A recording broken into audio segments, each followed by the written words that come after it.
আমার home minister আমার বউ না।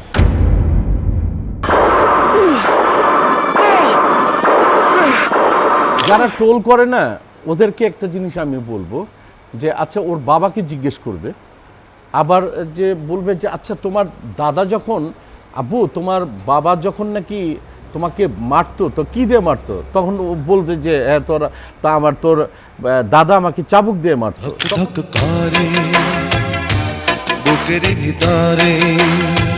পপিকে গড়তে গিয়ে ঘাম ছোটার মতোই অবস্থা হয়েছে। দিন শেষে পপি সাকসেস হয়েছে। অনেকেই বলে আমি ভাতের ব্যবসা করি, হোটেলের ব্যবসা করি। আমি ওকে ঠিক আছে, আসিফ এমন কিছু না যে ওকে ভাইরাল করতে আমাকে ভিডিওতে আসতে হবে। আমার প্রাইম মিনিস্টার তারেক সাহেবই তো শোডাউন করে না, তো হেলাল খান শোডাউন করবে কেন? দর্শক আমন্ত্রণ রাইজিং বিডিতে। আজ আমরা আসি সাটুরিয়ার শ্বশুরবাড়ি চাপলাতে। আজকে আমাদের অতিথি 90 দশকের তুমুল জনপ্রিয় চিত্রনায়ক ওমর সানি ভাই। শুভেচ্ছা রাইজিং বিডিতে। সবাইকে আসসালামু আলাইকুম। আসসালাম। আমাদের সঙ্গে আজকে আছেন সিনিয়র সাংবাদিক তুষারাদিত্য দাদা, আছেন সাংবাদিক রুহুল আমিন। তো সবাইকে শুভেচ্ছা রাইজিং বিডিতে। তো শুরুতেই জানতে চাচ্ছিলাম সানি ভাই যে আজকে আমরা চাপলাতে শ্বশুরবাড়িতে আসছি, এসে বেশ ভালোই এনজয় করলাম। তো এইখানে আপনি রেগুলার আসেন কিনা? আসলে রেগুলার হয় কি, আমি সপ্তাহে 2 দিন আসি ন্যাচারালি, আর হোপফুলি আমি বেশ কিছুদিন পরেই আসলাম। আর হয় কি জানো, মানে আমার না শহরে আমি সবসময় একটা খালি কথা বলি, শহরের থেকে আমাকে এখানে টানে বেশি। আমি শীতের সময় ম্যাক্সিমাম টাইম এখানে ছিলাম, আমাকে প্রচণ্ডভাবে নাড়া দেয়। আর যে জায়গাটায় বসে আছি আমার কাছে মনে হয় যে আমি মাঝে মধ্যে ভাবি যে একটু দূরেই বোধহয় বঙ্গোপসাগরটা, এরকম কাছে আমার একদম মনে হচ্ছে ফিল হয়। এবং এই জায়গাটা আমার কাছে এত মনে হয় শীতের বেলা এখানে তো হাড় কাঁপানো শীত থাকে, ন্যাচারালি ওপেন স্পেস, একদম ওপেন স্পেস। আরও এখানকার মানুষগুলি না আবার অনেক শান্ত শিষ্ট, এবং কোনো ঝুট ঝামেলা কোনো কিছু নাই, এবং প্রচণ্ড মানে খাওয়া পাগল মানুষ এখানে। একটু ক্রাইসিস দেখে হয়তো বা একটু ব্যত্যয় ঘটছে। আজকে আবার শুক্রবার না, আজকে ব্যত্যয় ঘটছে, কিন্তু ওভারঅল কিন্তু বেশ ভালো সাড়া পাই আমি এখানে। আচ্ছা, না আমরা এসে একদম শ্বশুরবাড়ির যে আপ্যায়নটা পেয়েছি এবং খাওয়া দাওয়া করেছি। তো আমি জানতে চাচ্ছিলাম তুষারদার কাছে যে আপনিও তো এখানে আমাদের সাথে একসঙ্গে লাঞ্চ করেছেন, খাবারটা কেমন লেগেছে বা আপনার এক্সপিরিয়েন্স যদি শেয়ার করতেন। আমি তো সানি ভাইয়ের এখানে তো আরো 3-4 দিন খেয়েছি। ওপেনিং এর দিনও সানি ভাই বলছিলেন আসার জন্য, আমার একটু ব্যক্তিগত সমস্যার কারণে আসতে পারিনি। তবে আমি মাঝে মাঝে যাই, এখান দিয়ে তো আসা যাওয়া করতে হয়, মানিকগঞ্জে আমি যাই। লোকজন মোটামুটি ভালো থাকে। সেটা হবে কি এখন গরমের দিনে সন্ধ্যার পরে থাকে, রাইট রাইট, ঠিক আছে। বিকালের মানে সন্ধ্যার আগ দিক থেকে শুরু হয়, মোটামুটি রাত 9টা 10টা 11টা পর্যন্ত থাকে। খারাপ না। এখন এই লোকেশনে তো আশেপাশে কোনো শপিং কমপ্লেক্স বা সরকারি বেসরকারি কোনো প্রতিষ্ঠান নাই, বা জনসমাগম নাই, কোনো বাস স্ট্যান্ড, ট্রাক স্ট্যান্ড বা টেম্পো স্ট্যান্ড, কোনো কিছু নাই। একটা নিরিবিলি সুন্দর একটা জায়গার মধ্যে, এটা সাটুরিয়া মানিকগঞ্জ আঞ্চলিক হাইওয়েতে। ভালো না, রেসপন্স ভালো, যতটুকু শুনি। খাবারও ভালো, খাবারের মান এই রেঞ্জে, মানে সীমিত রেঞ্জের মধ্যে এসে ভালো খাবার পাওয়া যায়। Thank you. এদিকে রুহুল, খাবার খেয়ে কেমন মনে হলো তোমার কাছে বলো? খুবই ভালো লাগছে, ডালটা মজা ছিল বিশেষ করে। আচ্ছা, সাথে এটা বোম্বাই মরিচ থাকতো আর জমতো। খুব ভালো। এই যে একদম এখান থেকে ছিঁড়ে খাওয়া যাবে মরিচ। এই যে এইটা হচ্ছে তোমার জন্য। মরিচিও ভালোবাসে। শ্বশুর বাড়িতে ভাইয়া জানতে চাচ্ছিলাম যে শ্বশুর বাড়িতে স্পেশাল খাবার কি, আসলে এখানে মানুষ কি খেতে বেশি পছন্দ করে? আমি বলি সেটা হচ্ছে এখানে তো স্পেশাল হচ্ছে আমাদের চাপ, চিকেন চাপ, তারপরে ন্যাচারালি বিফ চাপ এখানে চলেই না খুব একটা, আমি রাখিও না খুব একটা। তারপরে চাপের কিছু আইটেমগুলি আছে স্পেশাল আমাদের চিকেন চাপের মধ্যে, ওগুলি রাখি। আরও ওভারঅল বাঙালিপনা যেটা বলে, হাঁসের মাংস মনে হয় ভালো। হ্যাঁ, হাঁসের মাংসটা খুব ভালো হয়।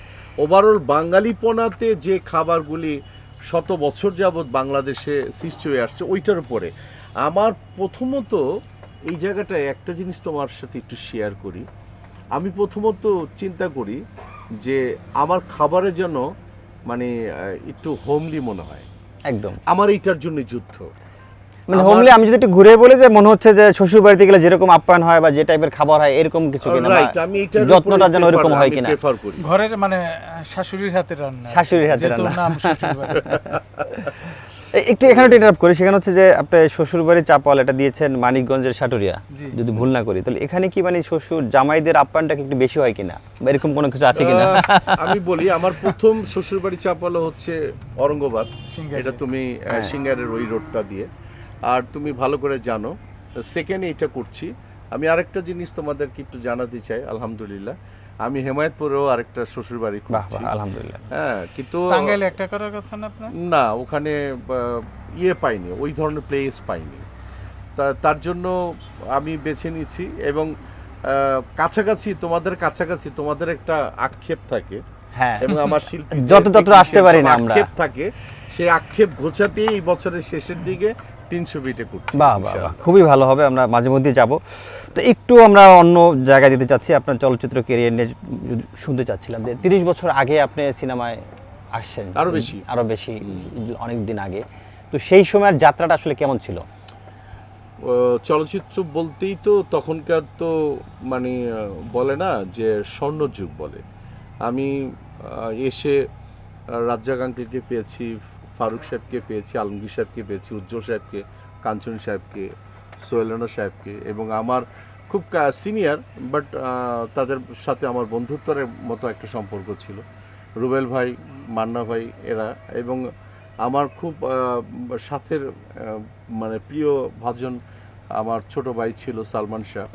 তো হোপফুলি এরকম একটা সুন্দর সময় আমরা পার করেছি 90s-এ, যেটা মানে অকল্পনীয় ব্যাপার। এবং আমাদের তো চলচ্চিত্রের যাকে আমি আমার দৃষ্টিতে সম্রাজ্ঞী বলি, শাবানা আপা, আমি তার সাথে বেশ ভালো ছবি করেছি। এরকমও সময় গেছে শাবানা আপা বলছে এই ঘাতপ্রতিঘাত ছবি শুটিং করতেছি, আমার বলে যে সানি একটা কাজ কর, জসিমরে ডাক। আমাকে ডাকলাম, বলে যে আপা এখন তো আমরা খাবো, বলে যে খাওয়ার চিন্তা কর, আগে দরজাটা লাগা। জসিমবারে বললাম যে আপা ডাকতেছে, তা আসছে, দরজাটা লাগিয়ে দেখলাম যে এত বড় একটা টেবিল ক্লিয়ার, এত বড় একটা টেবিল। উনি খাওয়াতে ভালোবাসতেন খুব। খুব খাওয়াতে ভালোবাসতো। দেখেছি মৌসুমীকে ডাকলাম, হ্যাঁ মৌসুমী আমি, দেন আমাদেরকে খাওয়াতো, বলে যে শোন তোদের জন্য রান্না করে নিয়ে আসছি, বাহ। প্রোডাকশনের খাবারটা খাওয়ার কোনো দরকার নেই। তাদের যে স্নেহটা পেতাম, এটা অকল্পনীয় ব্যাপার। তো সানি ভাই, এই যে শাবানা আপার যে কথাটা বললেন, এই অভিজ্ঞতা আমারও হয়েছে ওনার হাতে অনেকবার খাওয়ার, ওনার হাতের রান্না আউটডোরে নিয়ে যেতেন বা এফডিসিতে নিয়ে আসতেন, অনেকবার খেয়েছি আমি, ওনার বাসায় গিয়ে খেয়েছি, আদর করতেন। তো এখনকার শিল্পীদের মধ্যে কি এই মানে এই যে শিল্পীদের ডেকে খাওয়ানো বা বাসা থেকে রান্না করে নিয়ে এসে শুটিং স্পটে খাওয়ানো কিংবা বাসায় দাওয়াত করে খাওয়ানো, মানে এই আন্তরিকতাগুলো আছে কিনা? যে এই যে হোমলি ব্যাপারটা, এটা তো অনেক বিপদে ফেলাই দিলা। এটা তো মনে হয় যে আমার ডিটেনশনের মধ্যে ফেলে দিলা। হ্যাঁ, ডিটেনশনের মধ্যে ফেলে দিয়া, হ্যাঁ ডিটেনশনের মধ্যে ফেলে দিয়ে তারপরে টিস্যু ধরাই দিলা যেন আমি যেন কাঁদি 1 ঘন্টা। হ্যাঁ, এরকম একটা ব্যাপার। তা আমার কথায় এবং দর্শকরা নিশ্চয়ই বুঝতে পেরেছে। তো সো এটা নিয়ে আর নাইবা বললাম। তো নাই কেন এই অনুপস্থিত কেন এটা? আসলে হয়েছে কি তুষার, আর্দ্রতা, ভালোবাসা, মহব্বত, এখানে এসেই না সবাই আইফোন খোঁজে। তো তারপরে হচ্ছে এসির মধ্যে পুরো মনে হয় যে আউটডোরটাও এসি দরকার তাদের, এবং ঘরটা তো এসি থাকবেই। হ্যাঁ, মূলত সব কিছু এই যে ঘামাচ্ছি, হ্যাঁ এই যে আমার যে শরীরে ঘাম পুরো ভিজে, কিন্তু আমি এখন বসে আছি, আমরা সবাই অলমোস্ট। কিন্তু এটা আমাদের 30-32 বছরের অভিজ্ঞতা। এই ঘামের ভিতর থেকেই কোটটাই পরেছি, রোমাঞ্চ করেছি, এবং সুন্দর করে দাঁড়িয়ে ভাত খেয়েছি। আমাদের সময়টা অন্যকাল, কিন্তু তাদেরকে তো রেডিমেড সব দিতে হয়। আমার একটা ছোট অভিজ্ঞতা আছে। বেশ কিছুদিন আগে অ্যাডের শুটিং আমি করছি, পাশের থেকে আমি দেখলাম যে একটা মেয়ে একটু দূরে, নাম নাইবা বললাম, দেখলাম যে একটু স্মোক করছে। তো আমাকে যার ব্যক্তিগত ব্যাপার, প্রোডাকশন ম্যানেজারে বললো যে শোনেন ভাই, একটা কাজ করেন, সে আমার একটা বোনের ক্যারেক্টারের করবে, মানে অ্যাডের শুটিংয়ের মধ্যে, মানে সাপোর্টিং। রাইট। সে বলতেছে আপনি এই স্যান্ডউইচটা অমুক জায়গার থেকে আনবেন, আর এই জুসটা অমুক জায়গার থেকে আনবেন। তা তাকে আমি জিজ্ঞেস করলাম যে বাবা একটু এদিকে আসো তো, কী নাম তোমার? অমুক। তোমার বাবা কি করে? বাবা সরকারি চাকরি করে। তুমি থাকো কোথায়? কি আমি এজিবি কলোনির ওই সাইডটা দিয়ে থাকি।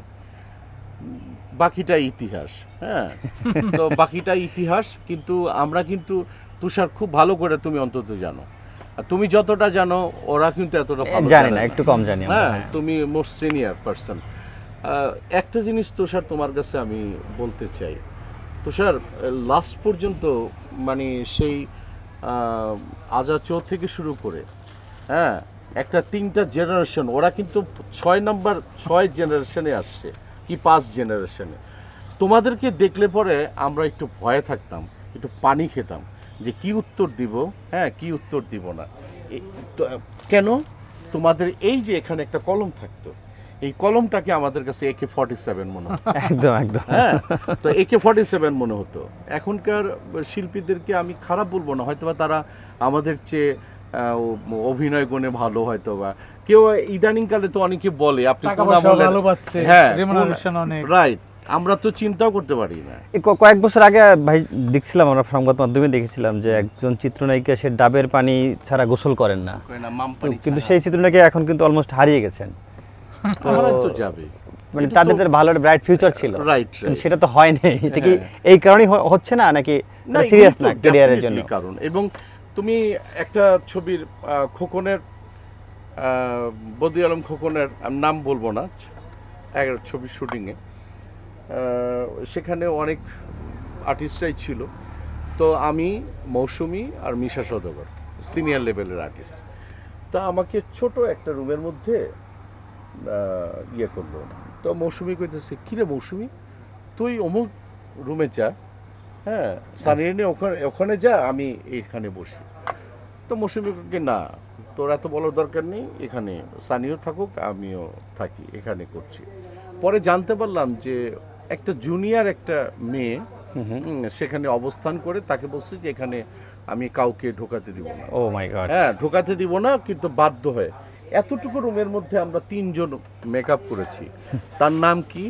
প্রিয়দর্শিনী, মৌসুমী, ওমর সানি এবং মিশা সওদাগর। বাবা, তিনজনই তারাই, আমরাই কিন্তু ইতিহাস কিন্তু এই দেশের। হ্যাঁ, না, তারপরে ওই ছবিতে অভিনয় করলেন, করেছি। এটা মানে আপনাদের মতো সিনিয়র বা জনপ্রিয় শিল্পীদের শিল্পী সত্তা একটা আঘাত না? আঘাত, কিন্তু অপমানজনক। তুষার, না তুষার, কিছু অপমান সহ্য করতে হয় কেন জানো? ছবিটা শেষ করার জন্য। বেয়াদব তৈরি করার জন্য। আচ্ছা ভাই, আপনার অন্য প্রসঙ্গে আসি, সেটা হচ্ছে কুলি সিনেমায় আপনি অভিনয় করেছেন, আপনার বিপরীতে ছিল আমাদের পপি আপা। আমার শালী, হ্যাঁ। তো তার সঙ্গে আসলে কোনো গুড মেমোরিজ আছে কিনা ওই সিনেমা শুটিং করতে আমি গিয়ে? গুড মেমোরি বলতে এই ছবিটার একটা ইতিহাস আমি বলি। ইতিহাসটা হচ্ছে, এই ছবিটা শুটিংয়ের আগে ওই টাইমটায় মৌসুমী অস্ট্রেলিয়াতে যাবে, মানে লাক্সের বিজ্ঞাপন, তো মনে আছে, পাকিস্তান, ইন্ডিয়া, রবিনা ট্যান্ডেল এরা সবাই যাবে, বড় টিম যাবে। বড় টিম যাবে। তো সেকেন্ড লটে মৌসুমী বলে কি যে ফারদিন তখন চলে আসছে, আলহামদুলিল্লাহ, একটু কুটি কুটি করে একটু হাঁটে। তো বলে যে চলো, আমাদের তো হানিমুন হয় নাই সেরকমভাবে, অস্ট্রেলিয়াতে তুমি একটু চলো যাই। অস্ট্রেলিয়ার ভিসাটাও তখন আমার লেগেছে। এর মধ্যে আমি দেখলাম যে আমাকে সিদ্দিক ভাই, এই নিয়ে সংসারের প্রডিউসার, ফ্লামিঙ্গো মুভিজের, হ্যাঁ, ফ্ল্যামিঙ্গো একে মুভিজের। সিদ্দিক। তা আমি তাকে অনেক শ্রদ্ধা করি, এখনো শ্রদ্ধা করি, তার জন্য দোয়া, এবং বলল যে তোমার সাথে কথা আছে, কাকে একটা ছবি করতে হবে। তো আমি বললাম ডাইরেক্টরকে, তা আকবর ভাই। তা আকবর ভাইয়ের সময় কেমন জানি একটু আমার একটু দূরত্ব ছিল হালকা, পরে সেটা কাভার হয়েছে। আমি বললাম যে আমি তো বাইরে যাব, আমি ছবিটা না করার কারণে, হ্যাঁ, আমি বলছি কি একটা রেমুনেশন, বলছি যে এটা আমাকে একদম ইনস্ট্যান্ট দিতে হবে, এই রেমুনেশনটা। বলে যে আমি রাজি। তো সন্ধ্যার সময় হঠাৎ করে দেখি যে পপির বাবা, আমি তখন তাকে ওইভাবেই করি না, আমার শ্বশুর আসছে, বলে যে সানি, আমি জি বাবা বলেন। বলে যে এই ছবিটা করতে হবে। আমি কেন? ওকে, আমার ছোট ভাইয়ের মেয়ে আসছে, তোমার এটা করতে হবে। তো আমি কিন্তু ঠিক আছে, ওকে করব। তো মৌসুমীকে বললাম যে তুমি অস্ট্রেলিয়াতে যাও, আমি এখানেই থাকি। হানিমুন বাদ দিয়ে কুলি। হ্যাঁ, এই কুলি ছবিটা আমি তখন করি। এবং পপিকে গড়তে গিয়ে, পপি তখন তো একদমই আর্ন করা না, পপিকে গড়তে গিয়ে যে শিডিউল টার্গেট করেছিলাম যে না 60 শিফটের মধ্যে আমার হয়ে যাবে, কিন্তু ওই যে এখন যেরকম যে ঘাম ছুটছে দেখতেছে আমার, তো পপিকে গড়তে গিয়ে এই ঘাম ছোটার মতোই অবস্থা হয়েছে। দিন শেষে পপি সাকসেস হয়েছে। নায়াসিনামাইড ও স্যালিসাইলিক সমৃদ্ধ লিলি ফেস ওয়াশ যা ফেসের ডেড স্কিন সেল দূর করে দেয় দ্বিগুণ ফাস্টার ব্রাইটেনিং। তুমি জনপ্রিয় চিত্রনায়িকা পপি, তার এই হঠাৎ করে অন্তরালে চলে যাওয়ার বিষয়টাকে আসলে আপনি কিভাবে দেখছেন এবং তার জন্য কোনো বার্তা আপনার আছে?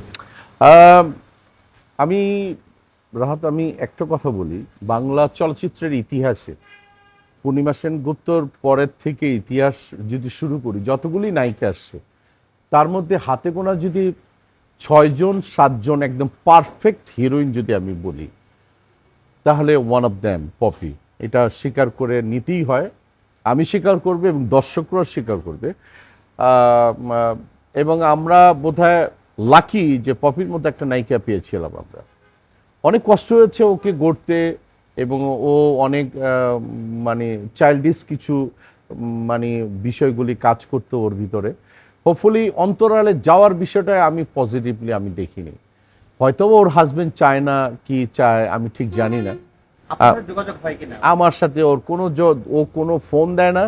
আমার দুর্ভাগ্য যে আমি ওর সন্তানটাকে এখন পর্যন্ত নিচ্চোখে আমি দেখিনি। এটা আমি ওর নিরাপদ জায়গাটার মধ্যে তো আমি একটা অন্যরকম, আমি মৌসুমি, ওর বড় বোন, আমরা তো করি।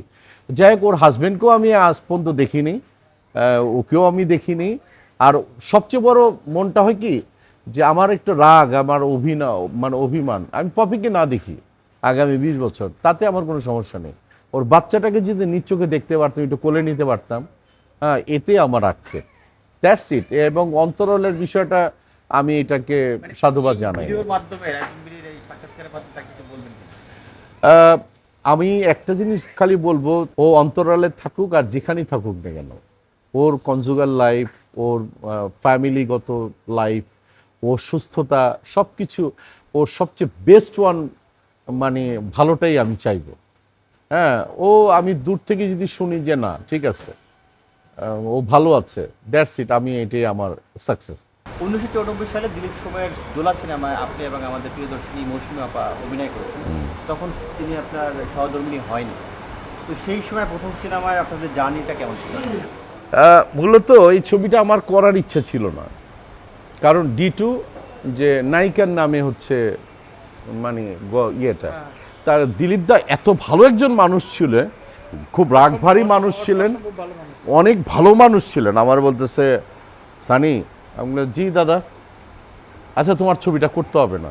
আমি কি ঠিক আছে, ভালো কথা, গল্পটা তো শুনবো। আমি কি গল্প কেন শুনবো? কয় না, তোমার একটু গল্পটা আমি একটু বলি।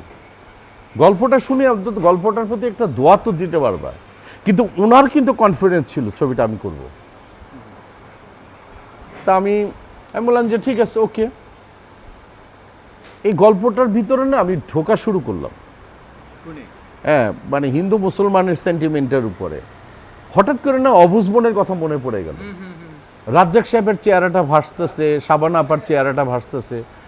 আমি না মানে হঠাৎ করে না মানে আমার কাছে মনে হলো যে মৌসুমী কি শাবানা ম্যাডামের ওই জায়গাটায় আমার মতো একটা মানে ছাপোষা একটা হিরো কি রাজ্জাক আঙ্কেলের মতো এরকম, তার একটা নখের যোগ্যতাও তো আমার নাই রাজ্জাক আঙ্কেলের মতো এরকম মানে বটবৃক্ষ একজন মানুষ। আমি না ভাবতে শুরু করলাম, ভাবতে ভাবতে আমি বললাম যে কত শিপ লাগবে, ককে এই যে লাইনে আসছো। তো আমার আরেকটা সফট কর্নার ছিল এই ছবিটার বিষয়ে। এই ছবির প্রডিউসাররা ছিল হচ্ছে 6-7 জন প্রোডাকশন ম্যানেজাররা, মিলে করছিল ছবিটি। প্রায় 8 জন প্রোডাকশন ম্যানেজাররা ছিল, সমিতির মতো ছিল, একটা সমিতির মতো করেছিল।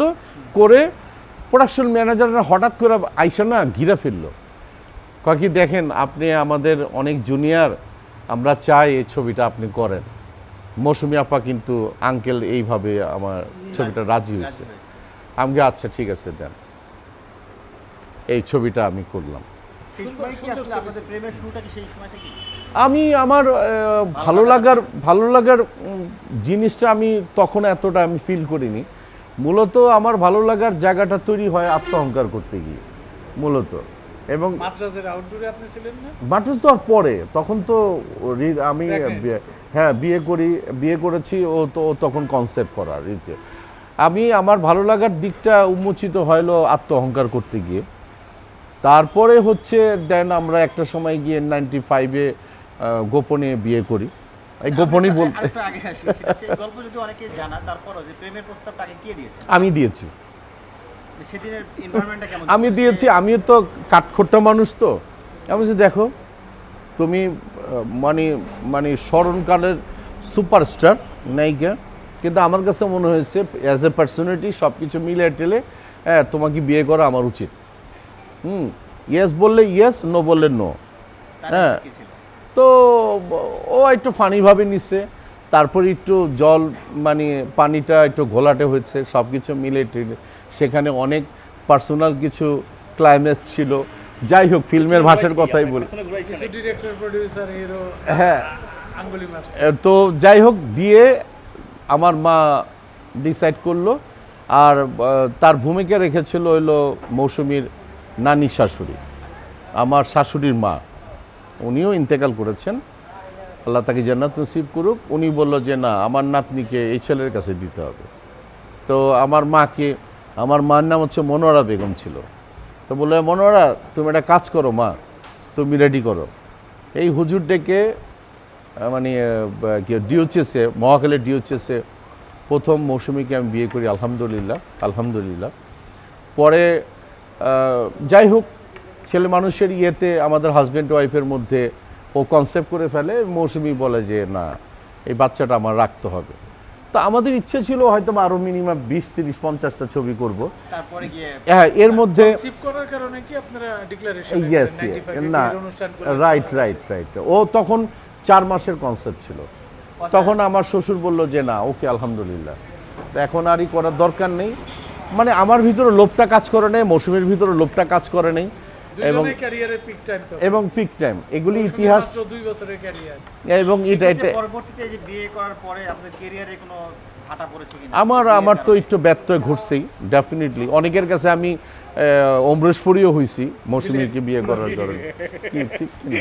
পুরা মিলে। এবং ওই টাইমে কিছু সাংবাদিকরা ছিল, আওলাদ ভাই, প্রয়াত আওলাদ ভাই ছিল, তারপরে শরীফ ভাই ছিল, তারপরে এদিক দিয়ে মোটামুটিভাবে ওরা তো আসলেই এই 5-6 জন মানুষ আমাদেরকে, একটা জিনিস আমি বলি, আমি এখনও ওর কাছে কৃতজ্ঞ থাকব, ওরা যথেষ্ট পরিমাণ এখন যে এরকম এই যে ইউটিউবের যে সেক্টরের মানুষগুলি আংলি করে, অমুক করে, তমুক করে, ওরা কিন্তু সবসময়, ওর গায়ে আমি হাত দিয়ে বলি, ওরা সবসময় চিন্তা করছে যে না, ওদের রাগটা ছিল আরেক জায়গায়। হ্যাঁ, এত তাড়াতাড়ি বিয়ে করছেন কেন, এত তাড়াতাড়ি দরকার কি ছিল, আরও নিয়ে 50-70টা ছবি করবে। যারা ভালোবাসতো তাদের প্রত্যেকেরই একই কথা ছিল, কিন্তু তারপরেও কিন্তু তারা বলতো যে না, আমি মামা হব, কে বলতো আমি চাচা হব।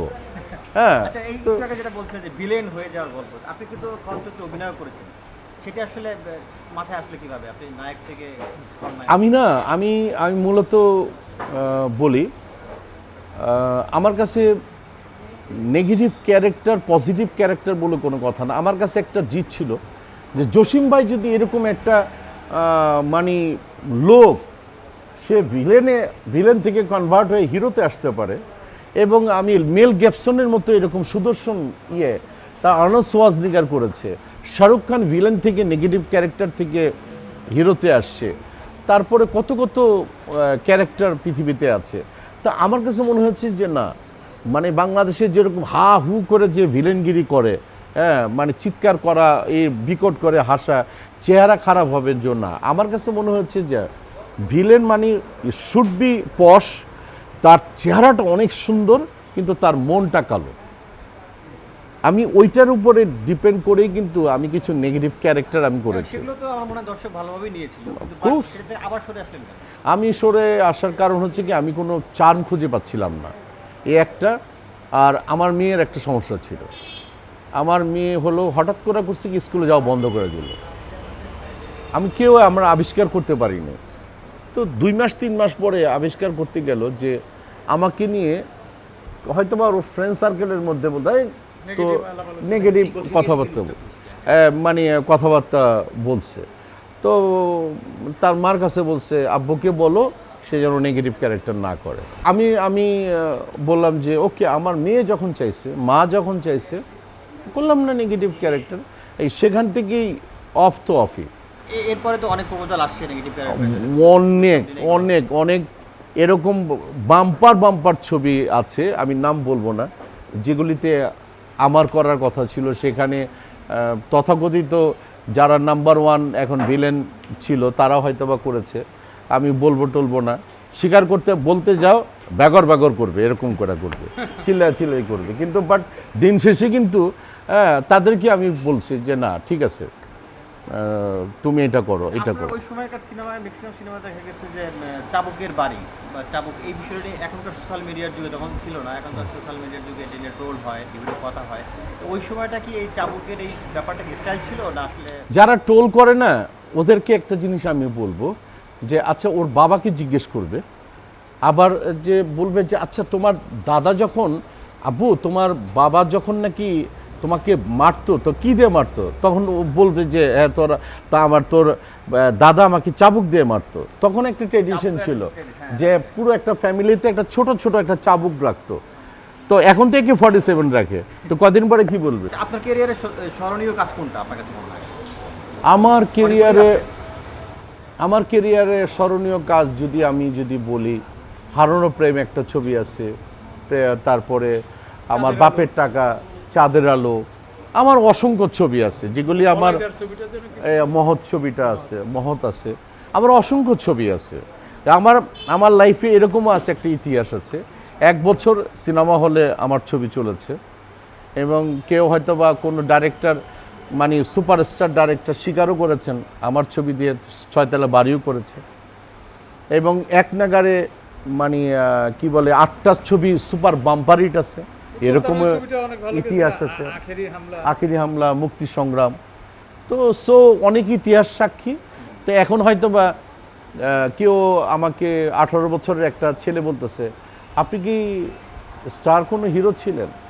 আমি খুব নর্মালি নেই, হ্যাঁ। কারণ আমি বলছি আজ থেকে 20 বছর পরে এই শাহরুখ খান সম্পর্কে বলবে যে শাহরুখ খান আবার কোনো আমলের মানে সুপারস্টার ছিঁড়ে কিনা, এইভাবেই পৃথিবী চলবে। এইটা নিয়ে এত ভাবনা চিন্তা করার দরকার। ওমর সানির যে দৌলস ছিল, এমডিসি ঢুকলে একরকম একটা ব্যাপার ছিল, তো এখন সেই ওমর সানি আজকে আমরা কোথায় সাটুরিয়াতে বসে গল্প করছি, কিন্তু ওই সময়তে এরকম গল্প করার আসলে সুযোগ ছিল না। এবং হাতে একটার পর একটা। আপনার কোনো আক্ষেপ হয় কিনা? না, আমার কোনো আক্ষেপ হয় না। আমি সময়ের দাবির কাছে আমি মানে আল্লাহর কাছে মাথা নত করি, কারণ আল্লাহ সুবহানাহু ওয়া তাআলা যেটা সিস্টেম করে দিয়েছেন এই সিস্টেমেই মানুষকে চলতে হবে। দ্যাটস ইট, এটা আমি ভাবি। আমি অলওয়েজ আমাদের সুপারস্টার শাকিব খান এটা বলতে দিবেন, উনি যেভাবে এখন সময় কাটাচ্ছেন, তো এরকম তো একটা সময় আপনার কাছে এগুলো আমাদের সময় গেছে, আমাদের সময়ও গেছে। অনেকেই বলে যে উনি তো 50 লাখ টাকা নেয়, তা আমি যখন 5 লাখ টাকা নিই, হ্যাঁ 50 লাখ টাকা দিয়ে যদি মানে ভ্যালু হিসাবে যদি কাউন্ট করি, অলমোস্ট একই ঘটনা। আপনাদের ছবি দেখতেন দর্শক 5 টাকা দিয়ে, তার ছবি দেখতেছে 500 টাকা দিয়ে। মৌসুমী অনুষ্ঠানে যদি কি আসলে আবার কাজ করবে কিনা বা মূলত মৌসুমীর কাজ করার কোনো ইচ্ছে আমি দেখি না। সে এই বছরের শেষের নাগে হয়তো ইনশাল্লাহ চলে আসবে। মানে আর মৌসুমীর একটাই খালি কথা যে গল্পটা কোথায়, এবং আমাকে নিয়ে তৈরি হওয়ার প্রতিটা বয়সেরই কিন্তু একটা সৌন্দর্য আছে কিন্তু, রাইট? আমার এই বয়সের, আমি 50 ঊর্ধ্ব একটা মানুষ, আমার এই বয়সেরও সৌন্দর্য আছে। একটা যখন নাকি 75 বছরের মানুষ যখন আছে, রজনীকান্ত, তারও কিন্তু একটা বয়সের সৌন্দর্য আছে। এই সৌন্দর্যের ক্যাটাগরি দিয়ে কি আমাদের কোনো নির্মাতারা ছবি বানাতে পারছে? তার মানে তাহলে নির্মাতারা যদি ওইরকম তৈরি করতে পারে, ওইরকম গল্প নিয়ে আসতে পারে, তাহলে হয়তো আপনারা করবেন। ইনশাল্লাহ করব, কারণ আমরা তো শিল্পী, আমাদের তো অভিনয়ের একটা ডায়াবেটিক্স আছে। আমরা তো ইনসুলিন চাই, দিন শেষে এইভাবে ইনসুলিন আমাদের। আমি যত যাই করি, এই যে দেখো না, অনেকেই বলে আমি ভাতের ব্যবসা করি, হোটেলের ব্যবসা করি, আমি ওকে ঠিক আছে, কিন্তু আমি অন্য কোনো মানে ইললিগেল কোনো কিছু কাজ করি না। অসৎ উপায়ে তো জীবন ধারণ করতে আমি এই যে আমার সৌন্দর্য, আমি ভাতের ব্যবসা করতেছি, হোটেলের ব্যবসা করতেছি, ব্যবসা তো আপনি এনজয় করছেন। আমি এনজয় করতেছি। আমি am proud, it is my proud যে সাধারণ মানুষরা, সাটুরের মানুষরা এসে আমার সাথে ছবি তুলবে, তার সাথে হ্যালো বলবে। কেন? আমি এখানে বসে আসলে 2 কেজি দুধ নিয়ে আসে আমার জন্য। এবং এর আগেও আমি যখন বসেছিলাম 2টা কি বলে তেলাপিয়া মাছ ধরছে, তাই সানি ভাই এই 2 পিস হচ্ছে আপনার জন্য। তো আমার কাছে এটা তো অনেক বিরাট ব্যাপার প্রত্যেকটা মনে হয়। মানুষই যে যখন যে কাজ করবে ওই কাজটাকে ভালোবাসতে হবে। ওই কাজকে ভালো না বাসলে ওই কাজে তার সফলতা আসবে। আপনি এখানেই আছেন, এই দীর্ঘ সময় না থাকার কারণে আপনি তাকে মিস করেন কিনা? অফকোর্স, মানে অফকোর্স মিস করি, কারণ আমার ভিসাগত একটু সমস্যার কারণে আমি এর আগে আমার মাল্টিপল ছিল, আমি 3-4 বার গিয়েছি আমেরিকাতে। তো ভিসার একটু সমস্যার কারণে, কারণ আমেরিকা বলে কথা, তো আমি যেতে পারছি না। এতে তো আমার আক্ষেপ, কষ্ট, এটাতে এমন না যে 7টা টান দিয়ে ছিঁড়ে এই দেখ রাজিগল ছবির মতো তো দেখাতে পারছি না, তো সেই সুযোগ নাই। সিনেমাটিক হওয়ার সুযোগ হ্যাঁ, সুযোগ নাই। কিন্তু আমি যখন ঘুমের থেকে উঠি, ওঠার আগে আমার প্রস্তুতি থাকে একটু হাঁটার, 40 মিনিট হাঁটার আগে নয় পরে প্রথম ফোনটাই আমার ওয়াইফকে দিই, ভিডিও কল দিই এবং কথা বলি, এবং দুপুরে খাবার আগে আমার ছেলেকে ভিডিও কল দিই, কথা বলি। আবার যখন নাকি অফিসে বসি কিংবা এখানে বসি, হ্যাঁ, তখন আবার রাতে যখন ঘুমাবার আগে কী অবস্থা, কী খাইছো, এটা খাইছো কেন, ওইটা করছো কেন, হ্যাঁ, এই তারপরে অনেকেই বলে হোম মিনিস্টার হচ্ছে আমার বউ সাধারণত, কিন্তু আমার হোম মিনিস্টার আমার বউ না, আমার হোম মিনিস্টার হচ্ছে আমার মেয়ে ফাইজা। হ্যাঁ, ফাইজা সে আমাকে প্রচণ্ড ধমকের মধ্যে রাখে। বাবাকে জিজ্ঞেস করো কোথায় খাইছে, কি করছে, সে মুখ খাইছে কিনা, তাকে ঠিক মতো ঘুমাতে বলো। হ্যাঁ, বাস, এতক্ষণ কথা বলার দরকার নেই, ঘুমায় পড়ো। আর কি কি পাঞ্জাবি পরছো? হ্যাঁ, আমার এমনও সময় গেছে আমি বলতেছে তুমি এটা কি পাঞ্জাবি পরছো, এটা পড়তে বলছি, যা ব্যাক করো। তো আমি আধা কিলোমিটার থেকে গাড়ি ব্যাক করে বলছি যে এইটা আছে বা এইটা পড়ো। তো আমি এনজয় করি, এটা আমার কাছে অনেক বড়। ভালো মন্দ সব কিছু আপনি সোশ্যাল মিডিয়ায় লেখেন এবং সেটা আপনার ফ্যান ফলোয়াররা আপনারা পছন্দও করে, রাইট। কমেন্ট করে। তো সেই জায়গায় লিখতে গিয়ে কখনোই কোনো রোশানলে পড়তে হয়েছে কিনা? আর রোশনাল তো পড়তে হয়েছি, মানে গত ট্রাম্পের সময় যখন নাকি আমি বলছি রাষ্ট্র বলে দিক, এটা নিয়ে তো রীতিমতো বিশাল একটা ভাইরালের কবলে পড়ে 3বার তো আমাকে ডিবি অফিসেই যেতে হয়েছে। হ্যাঁ, তো ফরগেট ইট, ওই বিষয় নিয়ে কথা না বলাই ভালো। একটা ছোট ইতিহাস গেছে, হয়তো বা অ্যারেস্ট হয়ে যেতে পারতাম, কিন্তু বাট হই নেই, শিল্পী দেখে হয়তো বা হইটই নেই। সর্বশেষ আমাদের সঙ্গে শিল্পী আসিফ ভাইয়ের সাথে হতে এই সোশ্যাল মিডিয়া রিলেটেড আসিফ যেটা রংলি বলার চেষ্টা করেছে সেটার প্রতিবাদ আমি করেছি। আসিফ এমন কিছু না যে ওকে ভাইরাল করতে আমাকে ভিডিওতে আসতে হবে।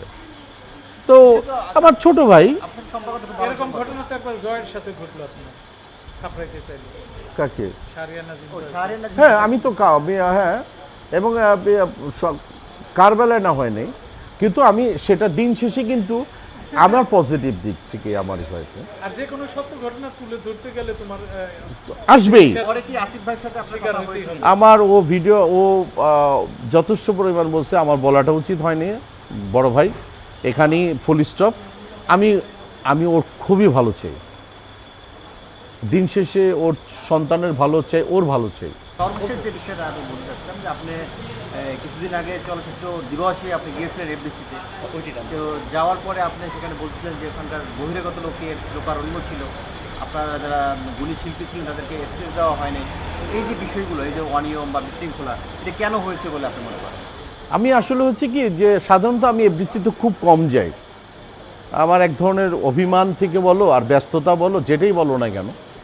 আমি সেদিন গিয়েছি, হ্যাঁ, এমডি সাহেব আমাকে দেখালো, আমি তার রুমে গেলাম, 5-6 জন বসা, হঠাৎকার হেলাল খান সাহেব প্রিয়তমিতে আমার সাথেই আসছে, উনি 50-60 জন বহিরাগত মানুষ নিয়ে ঢুকে পড়লেন।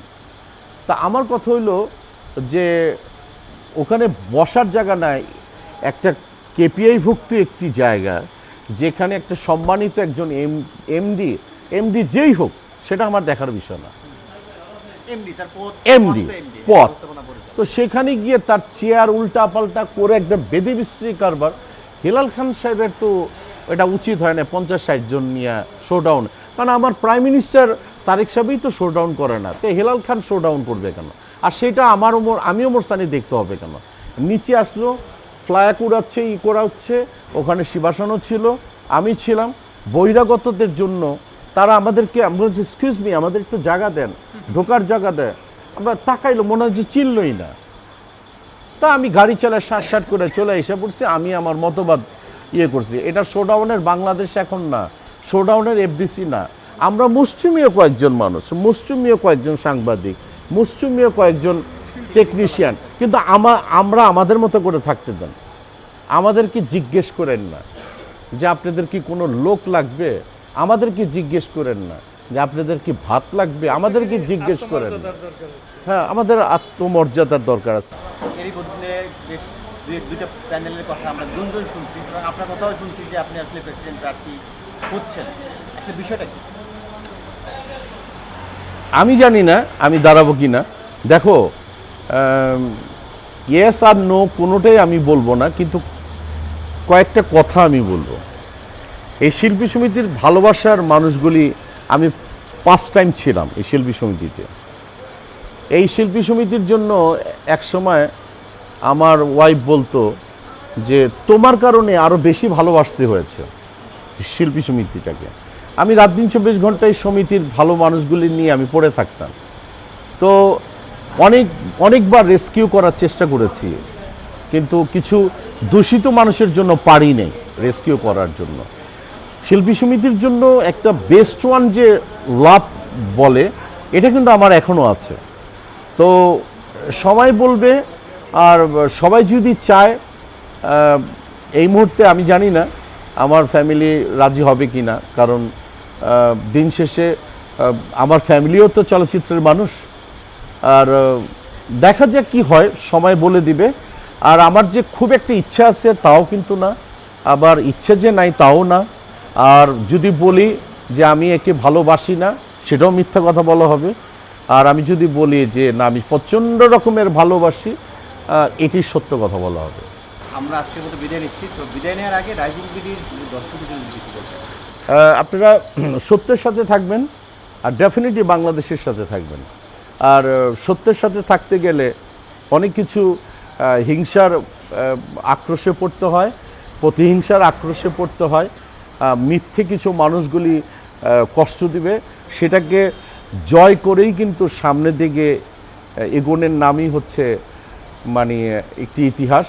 আমার মনে হয় সেদিকে যদি আপনারা যদি সবসময় এগিয়ে আসেন, ডেফিনেটলি আমাদের মতো কিছু অধম মানুষরা, খেটে খাওয়া মানুষগুলি আপনাদেরকে সাপোর্ট করব এবং একসাথে পথ চলব। Thank you. আজকের মতো বিদায় নিচ্ছি, আবারও দেখা হবে অন্য কোনো তারকার সঙ্গে। ভালো থাকুন, সুস্থ থাকুন, আল্লাহ। নায়াসিনামাইড ও স্যালিসাইলিক সমৃদ্ধ লিলি ফেস ওয়াশ, যা ফেসের ডেড স্কিন সেল দূর করে দেয় দ্বিগুণ ফাস্টার ব্রাইটেনিং।